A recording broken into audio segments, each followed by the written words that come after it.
حضرت انس رضی اللہ تعالیٰ عنہ فرماتے ہیں کہ ہم سفر میں تھے، آقا علیہ السلام نے چادر مبارک اوڑھی ہوئی تھی، نجران کی بنی ہوئی اور خاصی گھنی تھی چادر، تو رف قسم کا کپڑا تھا۔ تو اچانک رستے میں ایک اعرابی آیا، اس اعرابی نے آ کے آقا علیہ السلام کی اس چادر کو پکڑ لیا، اور چادر کو، یہ بخاری مسلم کی متفق علیہ حدیث ہے، چادر کو پکڑ کے اس طرح گھسیٹا۔ جب آپ کو گھسیٹا تو آپ فرماتے ہیں حضرت انس ابن مالک رضی اللہ تعالیٰ عنہ کہ آپ کی گردن مبارک میں نشان پڑ گئے سرخ، اور میں نے اپنی آنکھوں سے دیکھی وہ کیفیت اس کے اثر سے، مگر آپ مسکراتے رہے۔ آپ نے پوچھا اعرابی سے کیا چاہتے ہو؟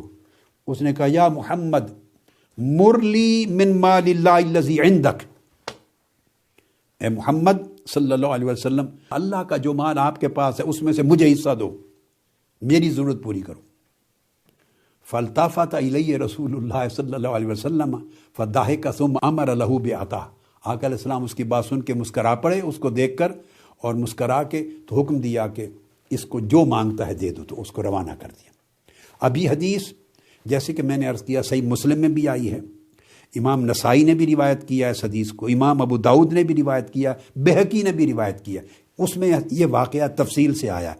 اس کے اندر کلمات سننے والے ہیں، وہ شخص کہتا ہے مرلی من مال اللہ الذی عندک، اللہ کا مال جو آپ کے پاس ہے اس میں سے مجھے دیں۔ اور پھر وہ اعرابی، وہ بدو کہتا ہے فإنک لا تحملنی من مالک ولا من مال ابیک، آپ جو کچھ مجھے دیں گے آپ اپنے مال سے کچھ نہیں دے رہے مجھے، نہ اپنے باپ کے مال سے دے رہے ہیں۔ You are neither giving me anything from your property nor from your father's property. Give me from the wealth which Almighty Allah has bestowed upon you. جو اللہ نے دیا ہے مال اس میں سے دو، نہ اپنے پاس سے کچھ دے رہے ہیں نہ اپنے باپ کے مال سے دیکھ رہے ہیں۔ ساتھ یہ جملے بولتا ہے۔ صحابی کہتے ہیں ہم سارے گھبرا گئے، اور ایک حدیث کی روایت تو نسائی میں یہ آئی ہے کہ کئی صحابہ دوڑے اس کو پکڑنے کے لیے کہ یہ بندہ ہوش میں تو ہے۔ آقا علیہ السلام نے فرمایا خبردار کوئی شخص اپنی جگہ سے نہیں ہلے، کھڑے رہو، میں معاملہ ختم کر لوں۔ تو آقا علیہ السلام مسکرا پڑے، مسکرا کے تو اس کو فرمایا، اور ایک حدیث میں دوسرے الفاظ یہ ہیں، اس نے کہا کہ میرے پاس 2 اونٹ ہیں، اس کی ضروریات تھی، 2 اونٹ ہیں، میرے دونوں اونٹ بھر دو مال سے، کھجوروں سے، جو سے، کھانے کا جو بھی سامان ہے، میرے 2 اونٹ بھر دو۔ آقا علیہ السلام نے فرمایا اس کے دونوں اونٹ لے آؤ، اور جو کچھ آپ کے پاس تھا اس سے دونوں اونٹ بھر دیے، اور بھر کے اس کو روانہ کیا، اور جواب میں کہا قال المال مال اللہ وانا عبدہ، تم نے سچ کہا مال اللہ کا ہے، میں تو اللہ کا غلام ہوں۔ اور اس کے اونٹ بھر کے روانہ کر دیے۔ جب روانہ کر دیے تو صحابہ کرام سے فرمایا چلو اب ہم چل پڑے۔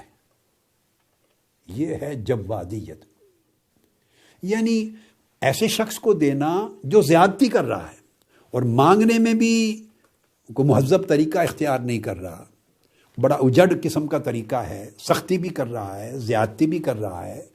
اب اس کے لیے جو لفظ چاہیں بول لیں۔ اگر ایسا کسی کے ساتھ بیتے تو دینے کا ارادہ بھی ہو تو کوئی نہیں دیتا۔ اس کو کہتے ہیں کہ ساری انسانیت سے زیادہ اجود تھے آقا علیہ السلام، کہ آقا کا جود و سخا صرف دینے پر نہیں تھا، اس میں طبیعت کا عفو، درگزر، معاف کرنا، شفقت کرنا، ناراض نہ ہونا، برا نہ منانا، اور عطا کرتے چلے جانا ہر شخص کو، ہر حال میں، ہر کیفیت میں۔ یہ وہ مقام تھا کہ انسانیت کا کوئی فرد آپ کا مقابلہ نہیں کر سکتا۔ تو حضور علیہ الصلوۃ والسلام کو اس انداز کے ساتھ، اور پھر ہر حال میں آپ اس طرح رہتے۔ یعنی ایک حدیث میں آتا ہے کبھی کہ نماز پڑھنے